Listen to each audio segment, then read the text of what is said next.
Alors, bonjour tout le monde, bienvenue dans le Web Journal de Radio-Québec, édition du 11 mai 2025. Alors, c'est ça, aujourd'hui, on va parler des nouvelles de la semaine, de l'élection de ce pape. On va parler de la rixe entre Trump et Netanyahou et aussi de ce qui se passe avec Mark Carney, parce que je pense que, tu sais, ça va pas mal dans le sens de ce que j'expliquais dans les web journaux précédents. On ne va pas dire, je vous l'avais dit, mais ça va dans ce sens-là. Il y a plein de parallèles à tirer entre, par exemple, la façon dont Trump a géré Carney et la façon dont ce pape a été élu, etc., etc. Et donc, encore une fois, la semaine dernière, rappelez-vous, quand on avait commencé le web journal, j'avais dit, c'est pas nécessairement les détails avec Carney qui sont importants, mais c'est de comprendre les régularités avec Trump. Je reviens toujours avec ça, comprendre les régularités avec Trump, ce qui revient toujours dans sa façon d'opérer, etc. Donc, je disais pour les amis européens, c'est pas parce que on parle du Canada que c'était il y a 2 web journaux, je pense, hein, c'est ça. C'est pas parce qu'on parle du Canada que c'est moins intéressant. Si vous comprenez comment Trump opère, et après ça, ça revient partout. Et puis, c'est ce qu'on explique littéralement depuis bientôt 8 ans à Radio-Québec. Et dans l'élection de ce pape-là, il y a beaucoup on pourrait dire, des empreintes digitales, des patriotes. Et ça suit un peu le même pattern que l'élection de Mark Carney.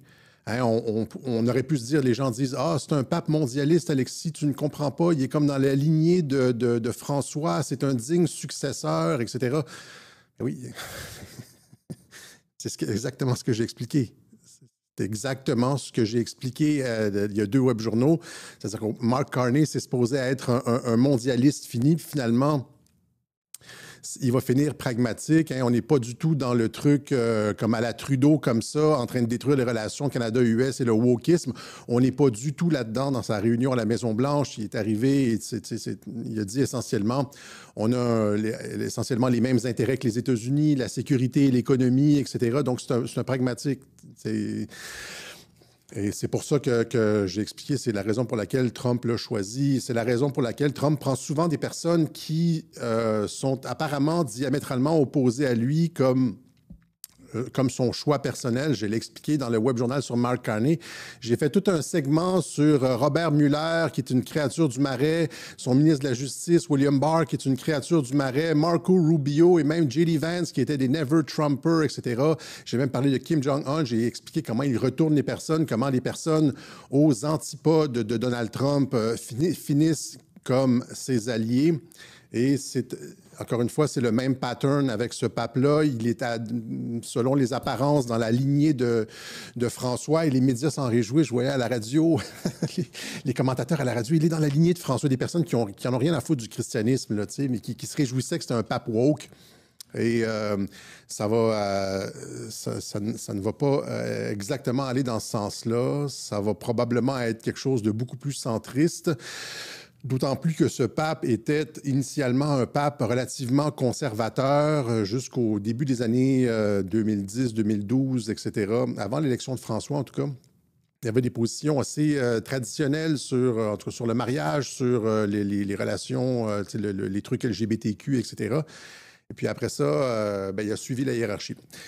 Mais c'est finalement ce que Trump préfère, des gens qui sont prévisibles, qui suivent la hiérarchie, qui suivent un peu les ordres, un peu comme Mark Carney. Et, c'est des gens avec qui, c'est pas des loose cannons, c'est pas des fous, mais c'est des personnes avec qui on peut travailler. Donc, donnez-moi un petit thumbs up sur l'image et sur le son pour me rassurer en début de web journal, mon petit câlin.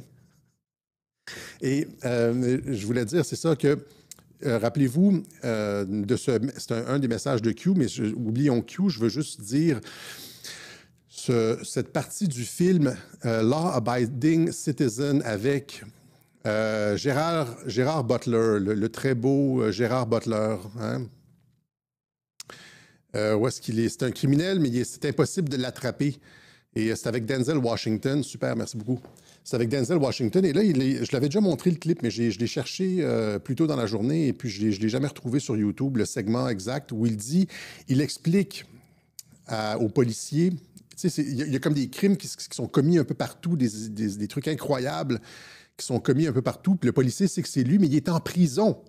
C'est pas possible que ce soit lui. Et donc, mais il y a un segment où est-ce qu'il le confronte et il dit au policier, Gérard Butler dit au policier, si tu veux gagner une partie d'échecs, il faut que tu fasses... L'important, c'est de faire croire à l'adversaire qu'il est en train de gagner, that he's making all the right moves. Tant que l'adversaire croit qu'il est en train de gagner, il continue à jouer en pensant qu'il est en train de gagner, mais finalement, c'est un piège. Il est en train de perdre.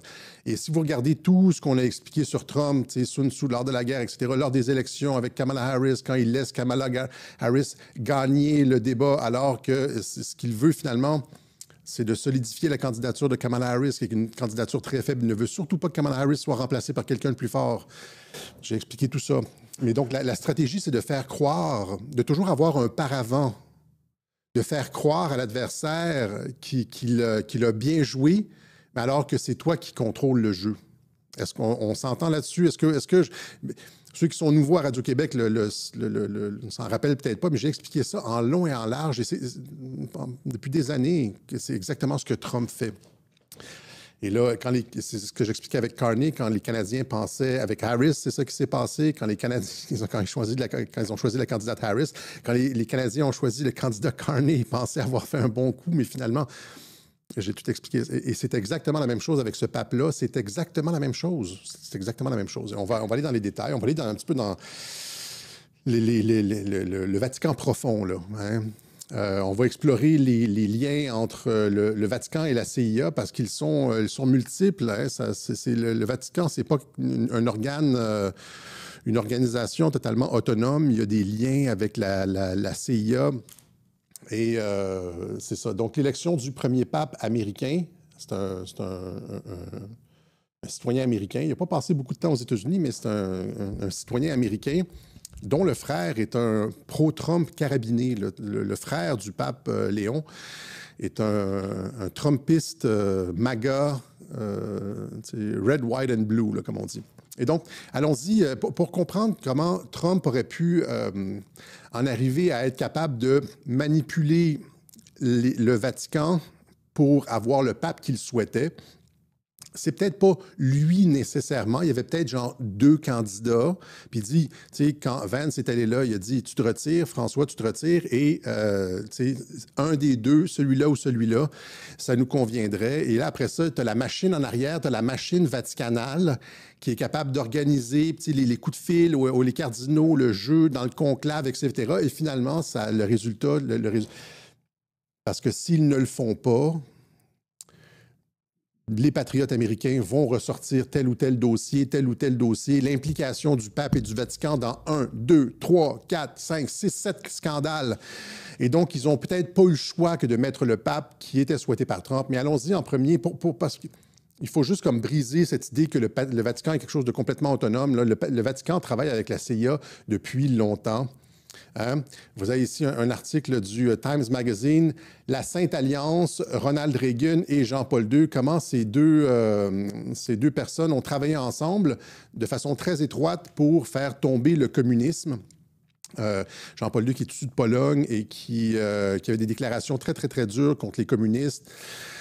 À l'époque, parce que ça a commencé en Pologne, la chute du communisme, ça a commencé avec les révoltes, avec Lech Walesa dans les chantiers maritimes, et puis finalement, ça a pris de l'ampleur, et ça a commencé en Pologne, et le pape Jean-Paul II a joué un rôle instrumental là-dedans, de concert avec la CIA de Ronald Reagan. Imaginez ça. Et donc, il y a des liens entre le Vatican et la CIA. Il y a aussi, vous pouvez lire ici, dans l'opération Gladio, j'en parle souvent à Radio-Québec de l'opération Gladio. Ça, c'était pour bloquer la montée des communistes en Italie à travers la création de réseaux Stay Behind, etc. Vous avez ici l'Alliance Unholy, c'est Unholy, je ne sais pas comment le dire, l'anti-sainte alliance, en tout cas la mauvaise alliance ou Unholy, comment vous traduisez ça, entre le Vatican, la CIA et la mafia. Donc, encore une fois, vous avez ici, ça c'était dans les années de plomb en Italie, les attaques sous faux drapeau. J'en ai parlé l'été dernier, des années de plomb en Italie, etc. Dans le web journal, la stratégie de la tension, quand j'expliquais comment, rappelez-vous, lors de l'élection, quand il y avait une montée des tensions, il y avait comme des gens qui étaient malades, des bombes, des tentatives d'assassinat, etc. Puis j'ai dit, c'est une stratégie de la tension. Ça favorise le camp Trump, etc. J'ai parlé de l'opération Gladio, des années de plomb en Italie. Et là, vous avez le livre ici. Je le cite souvent. L'alliance non catholique, ou la maudite alliance, je ne sais pas, entre le Vatican et la CIA. Et donc, la CIA et le Vatican ont encore une fois travaillé de concert là-dedans.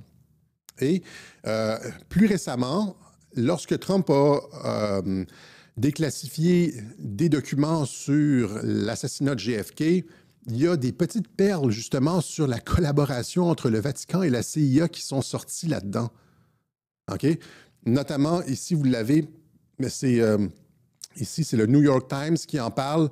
Mais je vais arriver plus tard. Vous avez ici La Croix, je pense que c'est un journal français, dans son édition anglaise, dit « Les papes Jean XXIII et Paul VI étaient-ils des agents de la CIA ?» Journal du Vatican, un document de la CIA récemment déclassifié par le président américain Donald Trump mentionne des rencontres entre deux papes et un ancien directeur de l'agence. Le directeur de la CIA rencontrait directement le pape. Jean XXIII et Paul VI étaient-ils des espions? Chaque semaine, l'envoyé spécial permanent de la Croix au Vatican vous amène dans les coulisses, blablabla. Puis là, c'est l'article là-dessus. Michael Corr, c'est la version anglaise, ça c'est traduit ici.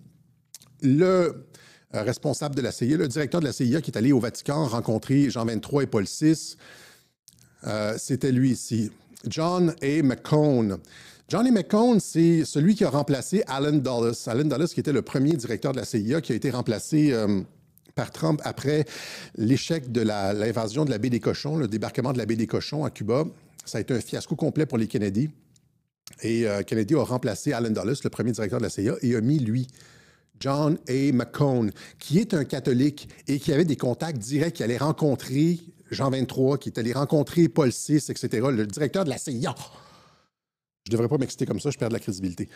Et là, ici, vous avez justement dans cette ligne-là l'article du New York Times, Where the Kennedy flies a bus, so not so fast, historians say. Est-ce qu'il n'y avait rien dans les documents Kennedy? Puis là, on nous dit ici, ça s'est traduit encore une fois sur le site, cela ouvre la porte à toute une histoire de collaboration entre le Vatican et la CIA qui, mon Dieu, serait explosive si nous pouvions obtenir des documents à ce sujet. Il n'y a pas beaucoup de documents, mais on sait qu'il y a eu des rencontres, etc.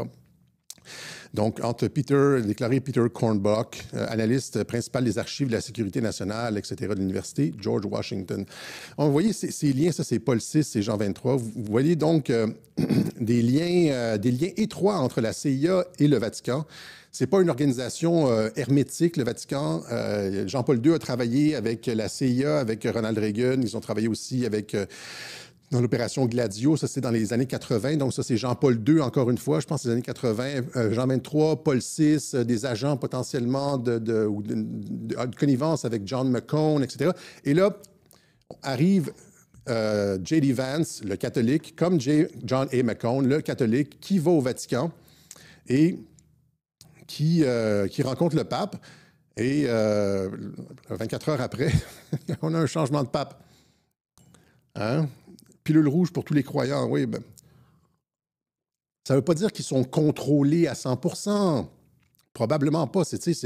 Une personne a toujours plein d'influences. C'est toujours des cercles concentriques d'influence, des personnes veulent te parler, tu as de la pression ici, tu as de la pression là, tu as de la pression là. Pensez quand tu es ado, tu as tes amis, tu as tes parents, tu as comme whatever. C'est toujours un peu comme ça, mais il y a comme... C'est pas... ils ne sont pas hermétiques complètement, le Vatican. Et donc, il va au Vatican, et là, vous avez tous les clins d'œil possibles et imaginables. Donc, un peu comme McCone, il va au Vatican, le pape se retire 24 heures plus tard, je dis se retire, là, entre guillemets. On remarque que les poses de Q, parce qu'il y a du Q là-dedans, malheureusement, je sais que les gens n'aiment pas ça, là, mais il y a du Q là-dedans. Il y a quelque chose comme 15 messages de Q qui parlent du pape. 15! Si vous allez sur les sites de Q, vous tapez pape, il y en a 15, puis après ça, il y a le P entre entre chevrons, là, qui ça aussi pourrait vouloir dire le pape dans certains cas. Puis là, tu montes. Et donc, le pape est comme massivement, la thématique de la papauté et du Vatican est massivement abordée par les informations classifiées de l'intelligence militaire américaine. C'est l'intelligence militaire américaine. Donc, c'est une préoccupation majeure. Et là, il y a un changement. Vance arrive. Il reste 17 minutes, rappelez-vous, hein, c'est 17 minutes au Vatican.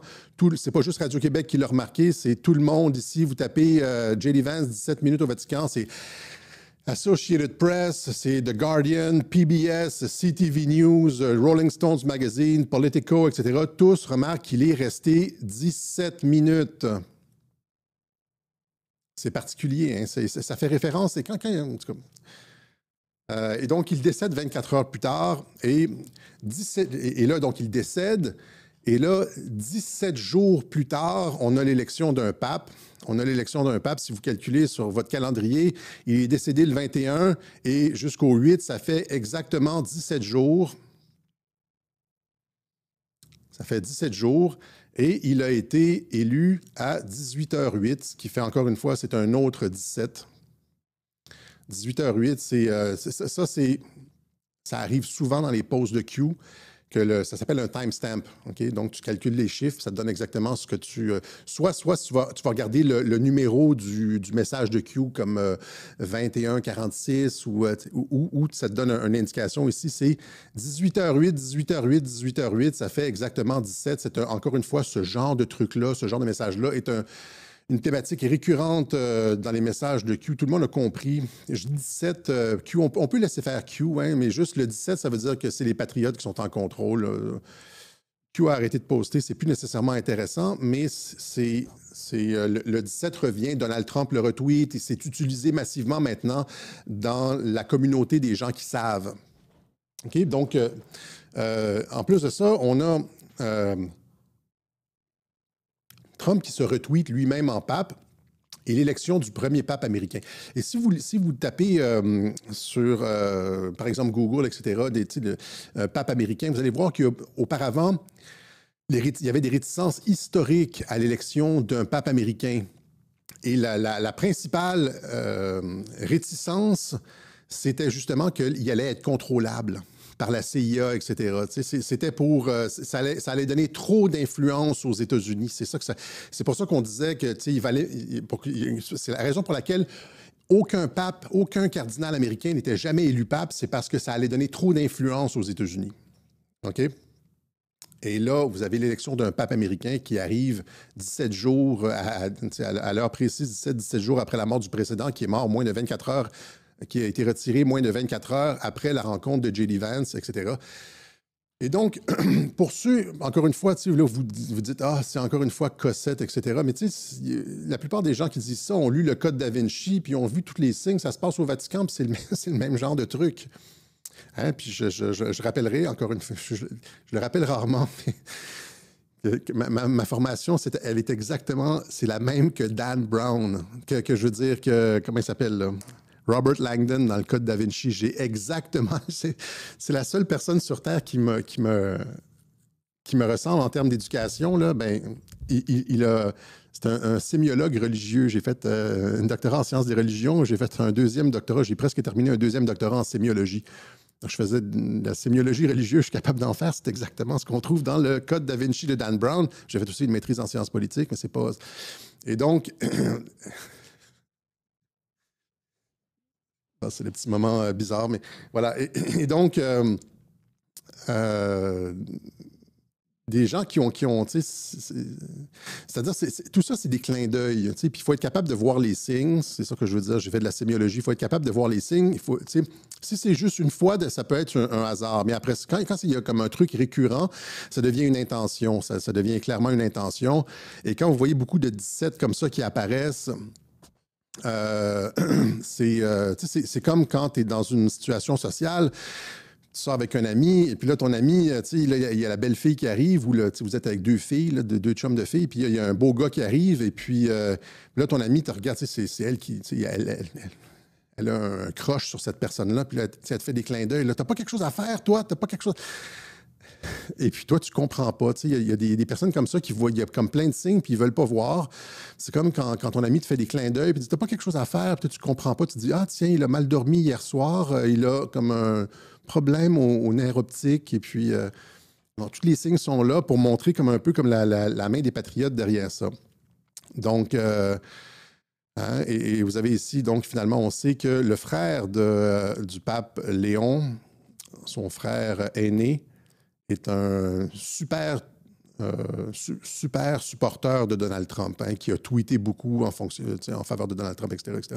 Donc, le pape Léon, qui avait un fonds conservateur dans les années précédentes, mais qui a été élu cardinal, il a été nommé cardinal en 2023, il y a à peine 2 ans, il y a comme 1 an et demi, il a été élu cardinal et puis il a été nommé cardinal et puis là, pouf, il devient pape. Il y a quelque chose d'étrange dans son ascension hyper rapide. Il y a une ascension rapide probablement parce qu'il a répété juste ce que François voulait qu'il répète, etc., etc. Et donc c'est pour ça que je dis ça. Et là, je regardais encore une fois. Juste en termes de similitudes entre, si vous avez écouté les webjournaux sur Carney et sur le pape, allons-y avec les similitudes. Je vous ai fait un petit graphique.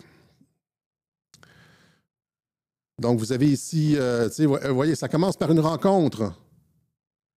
Numéro 1, là, ça commence par une rencontre. Là, après ça, immédiatement après la rencontre, pouf, vous avez une démission. Vous avez une démission. Et là, après ça, il y a Trump qui troll. Et puis là, pouf, il y a une personne apparemment antagoniste à Trump, mais finalement qui est comme sur la ligne Trump. En tout cas, qui avec tous les clins d'œil du 17, etc., qui apparaissent. C'est-à-dire, même s'il s'est pris, il y a eu des prises de bec avec J.D. Vance sur l'immigration, etc., de la même façon que Mark Carney a eu des prises de bec avec Donald Trump sur le 51e État. Finalement, ces prises de bec-là ne portent pas à conséquence. Les prises de bec ne portent pas à conséquence. C'est du blabla. C'est comme quand Trump disait qu'il allait faire sauter la Corée du Nord. Les prises de bec entre Léon, ou l'ancien cardinal Prévost, et J.D. Vance sont d'à peu près de la même teneur que quand Trump disait à Kim Jong-un qu'il allait faire sauter la Corée. Et de la même teneur que Mark Carney qui disait « Nous avons terminé notre relation avec les États-Unis ». Alors, Mark Carney qui dit « Nous n'avons plus rien à faire avec les États-Unis ». Rappelez-vous, il y a à peu près 2 mois, c'est ça qu'il disait, là. Notre relation est complètement terminée, nous nous tournons vers l'Europe et là, tout d'un coup, nous sommes plus forts ensemble. It's a great honor to have Prime Minister Mark Carney with us. A few days ago, he won a very big election in Canada, and I think Canada chose a very talented person, a very good person. Thank you for your hospitality and above all for your leadership. You're a transformational president, and I've been elected to transform Canada with a similar focus on the economy, securing our borders, and the history of Canada, the U.S. Merci pour votre leadership. J'ai été élu comme vous pour transformer le Canada. Vous êtes un président de transformation. Moi aussi, je suis un président un premier ministre de transformation avec le même focus que vous sur l'économie. Alors, arrêtez d'analyser. Encore une fois, je le répète, c'est une autre constante de Radio-Québec. Les déclarations publiques ne portent pas à conséquence. Venez pas me dire, un tel a dit ça, un tel a dit ça. C'est absolument sans intérêt. Il n'y a aucun intérêt. Comme Jean l'Iran disait qu'il allait faire sauter Israël, puis finalement, c'est une espèce de pétarade. Tout. Trump a dit qu'il allait oblitérer la Corée du Nord et rien, arrêtez. Les déclarations publiques ne sont pas... il faut regarder les régularités, c'est ce qu'on montre à Radio-Québec. On vous apprend à pêcher plutôt que impie, unholy, impie. OK? Donc, c'est la même chose. Les déclarations du cardinal Prévost ne sont pas importantes. Regardez plutôt les régularités. J.D. Vance arrive là, reste 17 minutes. Moins de 24 heures plus tard, on remplace le pape. 17 jours plus tard, l'autre est élu à 18h08, c'est-à-dire 17, etc., etc. Et donc, premier pape américain. Voilà, et ça va exactement dans le sens de ce que j'expliquais dans le web journal du pape, c'est-à-dire une mort suspecte, c'est-à-dire que Trump a besoin d'un changement de leadership moral. Alors que François était plus aligné sur Trudeau, n'est-ce pas? On pourrait dire que le pape François était aligné sur du trudeauisme, sur le cardinal Prévost, lui, c'est un cardinal américain. Puis, donc, ça participe de cette de ce renouveau, de ce retour de l'Amérique, etc. Je pense que ces déclarations passées, ces prises de position passées ne sont pas aussi importantes qu'on le pense. Et avec les 17 partout, c'est comme là, donc les parallèles avec Carney, exactement la même stratégie, avec pratiquement essentiellement le même résultat. Et je vous rappelle, encore une fois, en termes de 17, rappelons-le, lors de la tentative d'assassinat que j'ai analysé dans ces deux webjournaux-là, Le Saint et puis JSOC, il y a presque un an. Rappelez-vous encore une fois comment fonctionnent les 17 pour comprendre un peu le truc. Alors que Alex Soros annonçait pratiquement là, à mots couverts une tentative d'assassinat contre le 47e président, trou de balle dans une vitre avec 47 $. Tout le monde a compris le message. Il avait tweeté ça à 7h55 p.m. À la minute près, 12 heures plus tard, 7h55 AM, Mike Flynn répond. Et là, qu'est-ce que vous avez dans les deux, là? Donc, 755, c'est 17, c'est 10, plus 7, 17, 10, plus 7, 17, c'est 17, 17. Et ça annonçait, je l'avais dit à ce moment-là, qu'elle allait probablement... Quand ça était sorti, j'avais montré ça au mois de... Je ne me rappelle plus, au mois de février ou... 2024, j'ai dit, il va y avoir une fausse tentative d'assassinat sur Donald Trump. Rappelez-vous, j'ai dit ça dans un web journal, il va y avoir une fausse tentative d'assassinat sur Donald Trump et c'est probablement lui qui va être derrière l'opération. Parce que c'est comme ça qu'il opère, qu'il fonctionne. C'est trop compliqué à répéter tous les arguments ici. Je l'ai fait dans 2-3 web journaux. Donc, vous avez ici exactement le même truc que l'heure de l'élection du pape. 18h08, c'est 8-8-1, c'est 17. Et là, ici, c'est 755, 17, 755, 17. C'est le même pattern de clin d'œil. Pourquoi Mike Flynn a retweeté Soros a tweeté à 17, un total de 17. Mike Flynn a choisi de répéter exactement à la même minute près. Pour qu'on comprenne. Là. C'est comme quand ton chum te fait ton clin d'œil, tu n'as pas quelque chose à faire. Là tu ne comprends pas. Là. Pour qu'on puisse bien voir le 17, pour qu'on puisse le calculer, le 17. C'est la même chose avec la fusillade là-bas. Elle avait commencé à 6h11. ABC News, 6/11, la fusillade contre Trump l'été dernier, là. Hein, la tentative d'assassinat. 6h11, Gunfire Erupt. J'avais tout, mais encore une fois, ça fait 17. Là, vous avez Corey Comperatore, celui qui est supposément mort dans l'opération. Hein, je ne vais pas répéter tout ce que j'ai expliqué là, avec Trump avait montré son uniforme avec une faute d'orthographe, Misspelling Matters, encore une fois, et puis il faisait partie d'une organisation qui s'appelle Nine Line. Il y a encore d'autres choses à dire là-dessus. Nine Line, qui produit une ligne de vêtements pour Comperatore avec Éphésiennes 6:11. Je ne sais pas c'est quoi Éphésiennes en français dans la Bible. Sortez-moi ça pour pas que j'aie l'air ridicule. Corée Comperatore, c'est son. Encore une fois, ça fait 17. C'est la même heure que le début de la fusillade. Les T-shirts ne sont plus à vendre sur le site. Je suis allé sur le site ce matin. Ils ne sont plus à vendre. Et Ephésiens 6:11, qu'est-ce que c'est? C'est porter l'armure de Dieu, to wear the armor of God, là, contre le mal, etc. Et encore une fois, ça revient à une quinzaine, si ce n'est pas plus, une quinzaine de reprises dans les tweets donc, vous avez des 17 partout. Vous avez 17 sur la tentative d'assassinat. Ça commence à 6h11, 17. Et le gars qui est mort a une ligne de T-shirt où est-ce que c'est 6-11, 17 avec le truc de Q, Éphésiens, etc.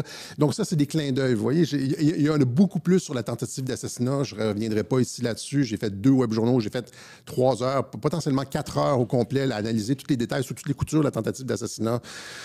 Mais il y avait des 17 partout dans ce truc-là, et ça, c'est des clins d'œil. Tu vois, et c'est la même chose avec le pape Léon. Il y a des 17 partout, etc. Premier pape américain, 48 heures.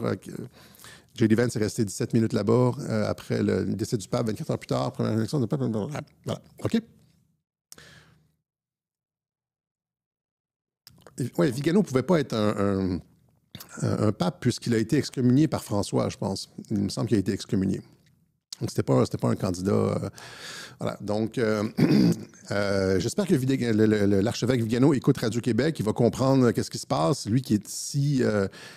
qui a un œil si aiguisé sur l'Église profonde. Je pense que l'expression vient de lui, d'ailleurs. Vous lui enverrez le web journal de Radio-Québec. On le salue s'il nous écoute à un moment donné. Voilà, donc c'est ce qu'on avait. Ça, c'était pour l'élection du pape. Maintenant, je vous ai montré, comme encore une fois, les régularités avec Mark Carney. Et Mark Carney qui fait exactement, finalement, ce qui a été, ce qu'on attendait de lui. Il est allé à Washington et là, je vous ai montré le clip où il était reçu avec tous les honneurs, contrairement à Trudeau. Là, et donc, Trump qui a été très dur dans le genre « on va vous annexer, blablabla », comme avec Kim Jong-un. J'avais dit que c'était que... Finalement, il dit, il a accepté d'arrêter d'utiliser l'expression 51e État. L'idée du 51e État mise de côté. Trump déclare « Nous voulons juste être amis », alors que le premier ministre canadien torpille l'idée de 51e État. Donc, l'idée, le 51e État disparaît. On est de retour avec les relations cordiales, amicales avec Mark Carney. Les deux veulent construire ensemble un socle commun sur des valeurs communes, etc. Si vous avez écouté la conférence de presse entre les deux, la conférence au bureau ovale. Carney dit qu'il est aligné sur l'agenda US, le développement économique et la sécurité avec un focus similaire, etc. Et voyez, donc, c'est ça. Tout est réglé. Tout est réglé. Tout est réglé. Ou presque. Là. Il reste les négociations, mais je vous montre encore une fois. Carney qui salue le leadership de Trump. Ça n'aurait pas été possible avec Poilievre. C'est juste ça le truc. Ça n'aurait juste pas été possible parce qu'on l'aurait traité de tous les noms. Et Poilievre était frileux, puis on l'aurait traité de tous les noms de suppôts de Trump si ça avait été lui. Donc, il fallait qu'il soit écarté. Il fallait que Carney soit l'anti-Trump. C'est toujours comme ça avec Trump. Comme Kim Jong-un, c'était l'anti-Trump. Puis là, tout d'un coup, il est comme, genre, il serre la main avec lui. Puis c'est que le Carney, c'était l'anti-Trump. Puis finalement, ça va tout bien avec Trump. C'est les mêmes patterns tout le temps. C'est les mêmes patterns tout le temps. Carney qui salue le leadership exceptionnel de Donald Trump. Thank you for your hospitality and above all, for your leadership. You're a transformational president, focus on the economy with a relentless focus on the American worker, securing your borders, ending the scourge of fentanyl and other opioids, and securing the world. And I've been elected with my colleagues here, with the help of my colleagues here. I'm going to spread the credit to transform Canada with a similar focus on the economy, securing our borders, again on fentanyl. Donc, j'ai été, comme vous, je souhaite transformer le Canada. Vous êtes un président transformationnel, comme sur les mêmes lignes que vous, la sécurité, le développement économique, etc., etc. Trump a été intransigeant sur les tarifs. Il a dit, on ne bougera pas sur les tarifs. Ben oui, les négociations n'ont pas commencé. Mais qu'est-ce que vous avez, ça? Vous avez l'espèce de super photo-op où est-ce que les deux s'entendent et ça va bien aller. Ça va bien aller. Et la Maison-Blanche a même publié un truc sur... Est-ce que je l'ai montré, celui-là? Il y en a deux. La Maison-Blanche a même publié une vidéo très élogieuse. On voit ça rarement avec des présidents internationaux. Là. Il me semble que je n'ai pas vu un truc aussi élogieux sur Macron, par exemple. It's a great honor to have Prime Minister Mark Carney. I conveyed to the President today what our countries have long proven to be true. That Canada and the United States are stronger when we work together. Stronger together. Tu peux-tu imaginer? On pensait que ça allait être le 51e État, ben pas moi, là, mais stronger together. We can get a better deal for our workers. We can create more opportunities for our businesses. We can build stronger economies across North America when we work together. The question is how we will. Et donc, là, tu sais, et là, c'est ça, tous les journalistes qui disent, tu sais, Carney, ils sont en train de dire, genre, j'aurais dû avoir j'ai pas la une du Journal de Montréal, tu sais, Carney 10 sur 10, Carney 9 sur 10, il a, tu sais, et donc, c'est comme, ils ont déjà mordu à l'hameçon et ça va être facile de vendre ce que Carney va aller chercher aux États-Unis ce que Carney va devoir laisser, parce que partout ce que Trump fait, c'est des renégociations en faveur des États-Unis, parce que Trump dit les États-Unis se font avoir dans le commerce, par exemple, ils mettent 10 % de tarifs sur un produit anglais, puis les Anglais mettent eux autres comme 62 % de tarifs sur le truc US. Et donc, c'est désavantageux partout. C'est la position des États-Unis. C'est désavantageux partout. Donc, c'est certain que les renégociations vont se faire à l'avantage des États-Unis, mais je suis sûr que dans des négociations, Trump est capable de proposer ça, de concevoir une négociation où c'est un jeu à somme positive. C'est-à-dire que le Canada aussi peut gagner des choses là-dedans, même si ça va avantager les États-Unis, le Canada aussi peut aller chercher quelque chose et finalement les deux s'en sortir et s'en sortir par le haut. Ouais. Donc, et ici, Joe Rogan, donc vous voyez, on a complètement tourné la page sur la RICST, Canada 51e État, on va travailler ensemble, on est plus fort quand on travaille ensemble, le leadership de Donald Trump. Okay. Et là, ici, Joe Rogan, finalement, qui confirme le plus gros podcast aux États-Unis, peut-être même le plus gros podcast au monde, confirme qu'il a invité Pierre Poilievre et que Poilievre a refusé l'invitation. Ce qui montre, encore, il a refusé de rencontrer Donald Trump Jr., qu'il était frileux et que finalement, c'était pas possible de travailler avec lui. Je vous montre l'extrait. It kind of reminds me of what happened in Canada with the truckers. Yeah, I offered to have that Pierre guy come on the podcast. Really? He didn't do it. Wouldn't do it. Thought it was too problematic. Or whatever. Jordan told me, I forget what he said, but they were telling him not to do it. Like his advisors were telling him not to do it.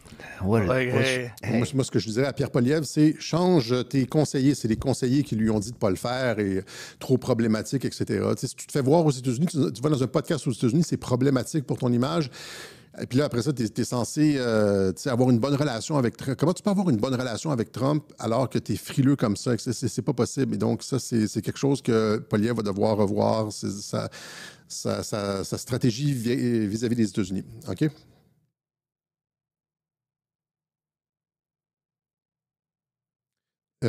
Trump a 100% laissé tomber l'idée d'annexer le Canada. Il n'a pas laissé tomber les tarifs. Il a regarde ici, là, nous sommes amis. Trump déclare, nous voulons juste être amis. Il n'a pas du tout il a laissé tomber l'idée d'annexer le Canada. Il ne reviendra pas. Vous n'allez plus entendre jamais Trump parler de 51e État. OK? Voilà. Ça, c'est... cependant, si tu y vas avec des petits commentaires comme ça, avec un peu d'épices, là, c'est une bonne façon de se faire bloquer ça. Et là, c'est la même chose donc avec renégocier avec le Canada. Il va y avoir une renégociation avec le Canada, etc. Et c'est la même chose, vous avez le même genre de stratégie avec la Chine. Il annonce il y a quelques jours, il y a 3-4 jours, des tarifs de 80% contre la Chine. Imaginez ça, 80%. Ça veut dire que c'est presque le double. Les produits chinois vont coûter le double aux États-Unis.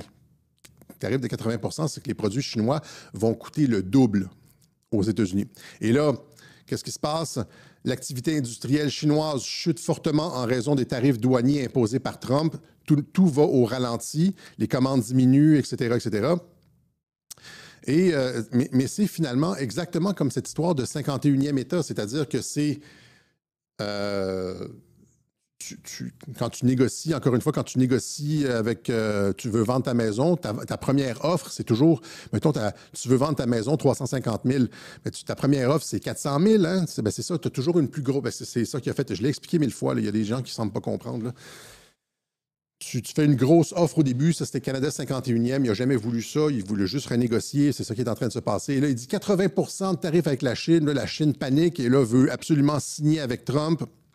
Et là, ici, oui, j'ai eu et ça c'était hier, j'ai eu une bonne rencontre avec la Chine en Suisse et là, on a fait beaucoup de progrès, etc. Et puis finalement, Trump affirme que les relations commerciales entre les États-Unis et la Chine ont été totalement remises à zéro après les négociations sur les tarifs douaniers à Genève. Fait que tu arrives avec un truc, 80% de tarifs, puis finalement, tu négocies quelque chose de mitoyen. 51e État, on va vous annexer, finalement, tu négocies quelque chose de mitoyen. Même chose avec l'Angleterre ici. Ils ont signé une entente avec l'Angleterre. C'était la grosse annonce du début de la semaine. Donc, Trump qui a signé une entente avec l'Angleterre. Et vous voyez ici, donc, le Canada est une priorité, déclare l'ambassadeur américain citant l'annonce commerciale du Royaume-Uni comme un modèle. Donc, l'ambassadeur américain au Canada dit « L'entente qu'on vient de signer avec le Royaume-Uni, c'est le modèle du genre de négociation qu'on veut avoir avec le Canada. Il n'y a aucune astuce d'affaires de 51e État, dit l'autre. Là. Il n'a pas compris la chose. Ça m'énerve des fois dans les commentaires quand je vois, je ne devrais pas lire les commentaires, les gens me disent. Et donc, c'est toujours ça. Hein? Ça va être exactement comme je l'ai expliqué dès le début de cette histoire-là de 51e État, là, genre à l'automne dernier, après l'élection. J'ai dit Trump est un souverainiste, il ne veut pas annexer le Canada, il veut renégocier. J'ai dit ça dès le début. Encore une fois, les gens n'écoutaient pas, puis c'était comme Alexis. J'ai eu plein de commentaires sur Twitter. Dans cette fois-ci, tu te trompes, Alexis. C'est souvent comme ça. Et même chose avec l'Inde. Donc, en tout cas, arrêtons de...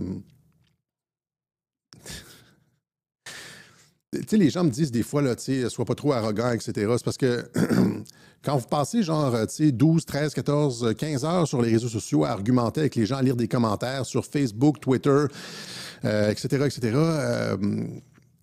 des gens qui te contredisent, à un moment donné, tu as envie de sortir le bat de baseball puis de te justifier, puis de te dire non, tu n'as pas raison, donner un petit coup de batte de baseball sur la tête puis dire regarde, j'avais-tu raison, finalement, arrête de me faire chier puis des câlisses. OK? C'est de la négociation, OK? Non, merci. C'est de la négociation, OK? Parce qu'on n'a pas entré dans les négociations.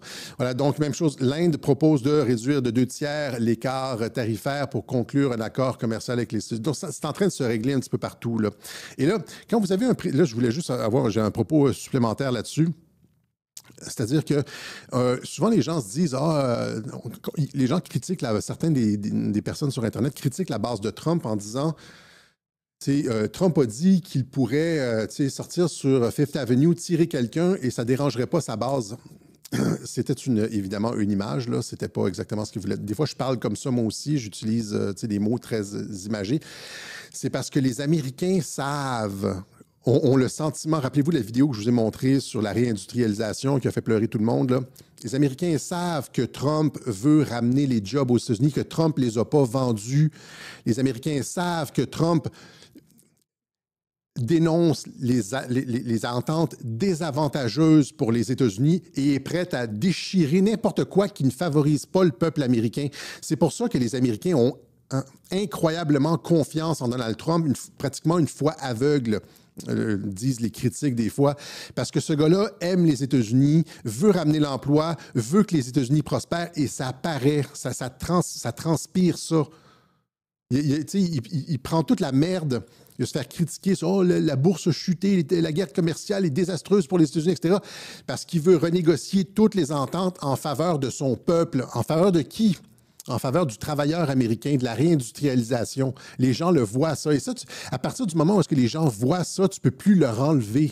Tu ne peux plus leur enlever ça. C'est-à-dire ils ont la conviction que ce gars-là est là pour les défendre, les aider, ramener les jobs, puis qu'il va faire une bonne job. Parce qu'il tient que les États-Unis à cœur, comme cette image emblématique avec le drapeau, que c'est ce genre de bonhomme-là, là. Okay. Et là, ici, donc, un propos, encore une fois, un petit peu plus large, c'est-à-dire que je l'ai expliqué, dès 2018, j'ai expliqué que Trump n'avait pas peur de déchirer les ententes qui ne sont pas avantageuses pour les États-Unis, qui détruisent les États-Unis. Tu sais, les ententes, là, quels que soient les traités, ententes, etc., qui ne favorisent pas votre pays, qui ont été signés dans le dos de la population par des personnes on n'a jamais, à qui on n'a jamais rien demandé. La plupart des traités se signent sans aucun référendum, sans aucun consentement de la population. On vend nos droits. Les élus ne nous représentent pas. Ils signent des ententes entre eux. On ne sait pas où va l'argent, etc. Bien, Trump arrive puis déchire ça. C'est ce qu'on devrait faire. C'est un modèle, ça. Par exemple, le chemin Roxham. Rappelez-vous le chemin Roxham au Canada. Les migrants, si les migrants passaient par le chemin, l'entrée frontalière du poste frontalier de la Colle, ils allaient être retournés aux États-Unis à cause de l'entente sur les pays tiers sûrs. Là, ils arrivent d'un pays sûr, donc ils doivent retourner. Mais là, si tu fais juste comme prendre le petit chemin à côté, le petit chemin qui va dans le bois, juste à côté, 10 mètres plus loin, bien là, il n'y a plus d'entente. Puis là, c'est une autre entente. On n'est plus dans les tiers pays sûrs parce qu'ils ne rentrent pas par un poste frontalier. Puis là, il y a une entourloupe comme ça, puis il n'y a personne au Québec qui a été capable, ni au Canada, qui a eu la volonté politique de mettre un terme à cette saloperie-là. Yves-François Blanchet a défendu ça. Dans une rixe avec lui sur Twitter en 2017, il défendait les responsabilités internationales du Canada. Ta gueule, connard! Déchirez-moi ces traités qui nous désavantagent. Et là, ce que Trump est en train de faire avec les renégociations, déchirer les traités, sortir des institutions internationales, c'est un modèle pour le reste des pays nationalistes, c'est-à-dire ceux qui veulent. Dans son discours aux Nations Unies, il dit « chérissez votre souveraineté, etc. » Mais c'est ça, déchirons les traités qui sont pas avantageux et élisons des personnes qui auront le courage de déchirer les traités, ces saloperies mondialistes qui nous désavantagent, qui font en sorte que nos populations sont noyées, vendues, écroulent sous les dettes, l'argent part à l'extérieur. Toutes ces saloperies qu'on n'a jamais demandées, qui font en sorte qu'on s'appauvrit, nos écoles tombent en ruine, nos hôpitaux tombent en ruine, nos routes, sont pratiquement inexistantes au Québec. On est un État du tiers-monde. C'est presque mieux à Cuba qu'au Québec maintenant. Et tout ça, ça a été fait by design, sciemment. Notre argent est pompé à l'extérieur et donné à des migrants qui ne devraient pas recevoir cet argent-là et pompé dans des dictatures internationales, dans des pays, etc. On dépense des fortunes dans des fonds verts complètement inutiles, etc., etc. Les objectifs du développement durable... on s'appauvrit et ça prendrait quelqu'un comme Donald Trump qui a la force de déchirer, c'est la même chose pour la France, Belgique, whatever, déchirer les traités, renégocier tout ce qui ne va pas dans le sens de notre intérêt. Ce que Trump fait, c'est qu'il remet à l'avant-scène la question de l'intérêt national qu'on a voulu effacer, qu'on a venu complètement gommer des relations internationales. L'intérêt national, ça n'existe. C'est quand la dernière fois que vous avez entendu ça? L'intérêt national de la France, l'intérêt national de... Si ça doit remonter à De Gaulle, certainement pas Macron, en tout cas, ni Flamby. OK? Donc, c'est ça. Il devient comme un phare, un modèle pour le nationalisme du 21e siècle et la fin du mondialisme, c'est-à-dire déchirer les traités, renégocier les ententes. C'est pas juste au niveau économique, là, mais toutes les saloperies, les ententes de l'ONU, les ententes sur le droit international, c'est tout à revoir. On a une pile de documents, là, puis ça prend des gens nationalistes. Vous comprenez ce que je veux dire? C'est le modèle pour le retour de la nation au 21e siècle. OK? Voilà. Donc, ça, c'était pour ça. Et maintenant, finalement, on va terminer avec ça. Trump, il y a cette espèce de rixe entre Trump et Netanyahou. Netanyahou qui... mais c'est pas aussi conséquent qu'on le pense, parce que je pense que c'est finalement une stratégie de négociation. C'est Trump qui met de la pression, là. Il y a quelques jours, je pense que c'est en début de semaine, Israël pourrait s'emparer de tout Gaza dans le cadre d'une opération élargie selon des responsables. Netanyahou qui annonce que, il y avait le plan de Trump de transformer Gaza en une espèce de truc international, avec des hôtels et tout, genre une espèce de Riviera arabe, là. Arab Riviera. Là, tout le monde avait capoté parce qu'il y avait des transgenres dans la vidéo, alors que Trump est en train de purger tous les transgenres de l'armée. Mais non, il est aligné sur l'agenda mondialiste, Alexis. Mais c'est ça. Finalement, les gens, ça déplaisait aux gens. Puis là, Trump a comme pas insisté. Puis là, c'est Israël qui dit « OK, on va tout raser puis on va tout prendre. » Et là, ça s'est fait certainement dans le dos de Donald Trump. Et là, Trump qui est supposé aller en Arabie Saoudite pour les premières rencontres, parmi ses premières... c'était un peu comme en 2017. En 2017, ses premiers voyages à l'étranger... Est-ce que c'est son premier voyage à l'étranger depuis son élection? Non, hein? Non, il est allé en France pour Notre-Dame de Paris, mais il n'était pas encore président, je pense. Oui, il était président, ou avec elle, je ne me rappelle plus. Non, il a voyagé, il est allé, c'est vrai, en Italie et tout.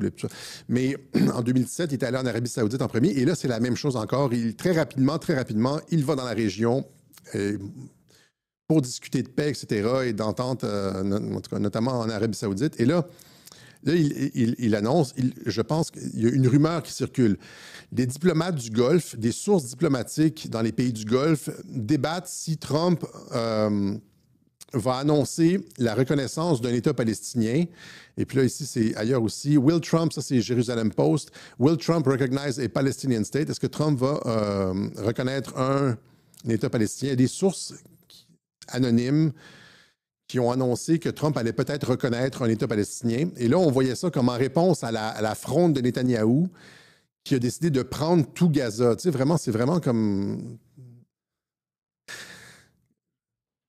un véritable méchant. Tu sais, à la fin, le genre trop gourmand, il dit on va tout le prendre. Tu sais. Et là, Trump, finalement, ces sources-là non citées, des sources anonymes, disaient que Trump pourrait annoncer la création, la reconnaissance d'un État palestinien. Et immédiatement, Israël a réagi. Avant la visite de Trump au Moyen-Orient, Sahar déclare que la reconnaissance de l'État palestinien serait contre-productive, mais bien plus. Il dit, Israël affirme que la reconnaissance d'un État palestinien entraînera des actions unilatérales en réponse. Je les trouve extrêmement arrogants puisque presque tout leur financement vient des États-Unis. Et je veux dire, Trump a des trucs comme les dossiers Epstein, le Mossad, etc. Mais tout ça participe, je pense, selon moi, je ne pense pas que Trump, dans une semaine, va annoncer la création d'un État palestinien ou la reconnaissance d'un État palestinien. Mais ce genre de trucs-là, comme des fuites, ce genre de fuites-là dans les médias, participe d'une stratégie de l'attention visant à mettre de la pression sur Netanyahou. C'est-à-dire, si tu fais ça, si tu continues avec Gaza, etc., on pourrait bien déclarer la reconnaissance ou... comment je pourrais dire? Mettre de l'avant des démarches qui vont dans le sens de la reconnaissance d'un État palestinien. On n'a pas besoin d'être sur un podium et de dire nous reconnaissons un État palestinien. Si tu vas, par exemple, rencontrer Mahmoud Abbas et tu dis, par exemple, au micro devant la presse internationale que ça serait bien qu'il y ait un État palestinien, etc., tu sais, avant même, je veux dire, d'avoir consulté Israël ou sans te préoccuper de ce que pense Israël de tout ça, sans concertation, de façon unilatérale, mais c'est dommageable, tu vois. Et donc, tout ça doit se faire genre de façon extrêmement serré, toutes les ficelles doivent être attachées, et puis là, c'est ça, Netanyahou semble aller tout seul, et cette rumeur de la reconnaissance d'un État palestinien semble être une fuite contrôlée par Donald Trump pour mettre de la pression. Si tu fais ça, on pourrait reconnaître unilatéralement un État palestinien, puis l'autre, il dit, ça serait contre-productif, et on prendrait des mesures unilatérales, puis là, tu sais, en coulisses, tu dis, ouais, mais on a l'affaire Epstein, etc. Et donc, c'est ça. Il y a un froid entre les deux, clairement, et... mais ça ne va pas dans le sens d'une reconnaissance rapidement d'un État palestinien.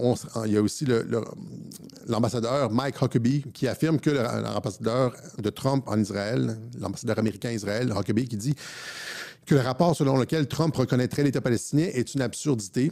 Pour l'instant, Trump a déjà dit qu'il était favorable. J'ai déjà montré l'été dernier, quand j'ai réfuté les trucs de Trump contrôlés par les Lubavitch, j'ai montré plein de coupures, plein de déclarations de Trump qui disaient qu'il était favorable à un État palestinien, qu'on devait se rendre là éventuellement, etc., mais que c'était pas encore fait et tout et tout. Rappelez-vous aussi quand Trump avait invité le rabbin anti-zioniste Aaron Teitelbaum à la Maison-Blanche juste avant l'inauguration. Il n'avait pas invité Netanyahou à l'inauguration, il avait invité un rabbin anti-zioniste à l'inauguration. Et donc, voilà, ça bouille dans la région. Et là, je pense qu'Israël a comme l'intention de prendre une partie du gâteau, comment je pourrais dire, les yeux plus grands que la panse, on pourrait dire, et essaie de s'attribuer tout Gaza. Il doit se dire, Netanyahou doit se dire, c'est nous qui avons subi les pertes, etc., c'est nous qui allons prendre Gaza. C'est une réponse directe, c'est une gifle dans la face de Trump. Trump qui disait on va avoir quelque chose de neutre, international. T'sais, les États-Unis vont le gérer, on va gérer les investissements et tout, ça va être neutre et tout. Puis là, Netanyahou qui dit non, on va tout le prendre. Et là, OK, on va reconnaître un État palestinien de façon unilatérale. Ouais, voilà. Donc, c'est ce genre de... C'est ce genre de jeu du chat et de la souris entre Netanyahou et Donald Trump. Voilà, donc c'est ce qu'on avait pour vous aujourd'hui. On a 56 minutes, c'est un peu court. Quoi d'autre? On va remercier, c'est ça. Tu vois, ici, j'avais comme dès le début du Web Journal, j'avais merci aux contributeurs. J'étais supposé en parler, mais finalement, j'oublie toujours. Merci à ceux qui rendent ça possible. Ceux qui nous. Tous ceux qui écoutent gratuitement, là, ben c'est parce qu'il y a des gens qui nous appuient, qui nous permettent de faire ça de façon, ouais, on pourrait dire professionnelle, et puis de montrer. C'est pas juste du commentariat. Vous comprenez? Il y a une différence entre du commentariat, commenter l'actualité, tu peux faire ça, et puis, mais il y a voir les patterns, et puis comprendre les stratégies, les régularités, tout ça. C'est un niveau d'analyse que je trouve qu'on n'existe pas nulle part ailleurs. C'est ce qui est utilisé pour nous critiquer aussi. Hein. On dit, tu sais, des fois, tu fais des liens qui n'existent pas, là. Mais on peut dire ça généralement quand on regarde un truc à la pièce. C'est-à-dire que si tu regardes un truc si tu regardes juste l'élection de Léon XIV, si tu regardes juste l'élection de ce prêtre-là, ben, il peut y avoir des hasards. Mais quand tu remontes sur comme des années et des années, puis tu vois tous les mêmes fils conducteurs, les mêmes régularités, les mêmes patterns, qui sont toujours, et même avec Mark Carney, etc., qui sont toujours... qui reviennent toujours à l'avant-scène. Mais là, tu peux commencer à comprendre. Et c'est ça.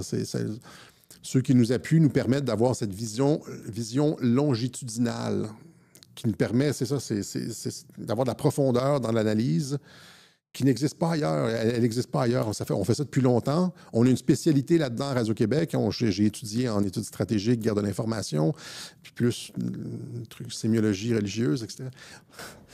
Et donc, cette perspective est unique et elle n'existe pas ailleurs. Et vous le savez tous, ceux qui êtes actifs sur les réseaux sociaux, quand vous essayez d'expliquer des choses à gauche et à droite, des fois, vous voyez des gens qui comprennent absolument rien, qui ne voient pas les régularités, etc. Et alors que pour vous, le jeu est clair. C'est comme si vous aviez des lunettes de vision nocturne. Et c'est ça que Radio-Québec confère, c'est-à-dire la vision nocturne. You have been given the gift of sight. On vous a donné parce qu'on a compris la façon dont Donald Trump opérait, on comprend l'époque, on comprend les changements, et ceux qui nous financent, ceux qui soutiennent Radio-Québec donnent cette espèce de don de la vision à plein de personnes. Okay? Donc, c'est fantastique, c'est fantastique, et on vous remercie du fond du cœur. Ouais.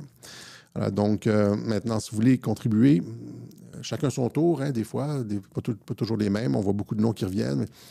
Au Web Journal de Radio-Québec, Alexis Cossette-Trudel, casier postal 3207 Saint-André, Montréal, Québec, H2L 4Y5. Vous l'avez ici. On laisse toujours les coordonnées sur le site, par PayPal, par Interact, par Bitcoin. Il y a des gens qui nous font des dons en Bitcoin, merci. Et aussi, tout ça est déclaré, évidemment. Là, on est une PME et on remplit nos rapports d'impôts et tout. Et donc, virement par Interact et tout ça, voilà, sur le site. On vous rappelle que Gilles Belrose, dans 2 semaines, est en spectacle à la salle Le Bourgneuf. Vous pouvez vous procurer les billets pour un show drôle, intéressant, avec de la musique en fin d'émission. Voilà. Gilles Belrose, humour et musique. C'est ce qu'on avait pour vous aujourd'hui. Est-ce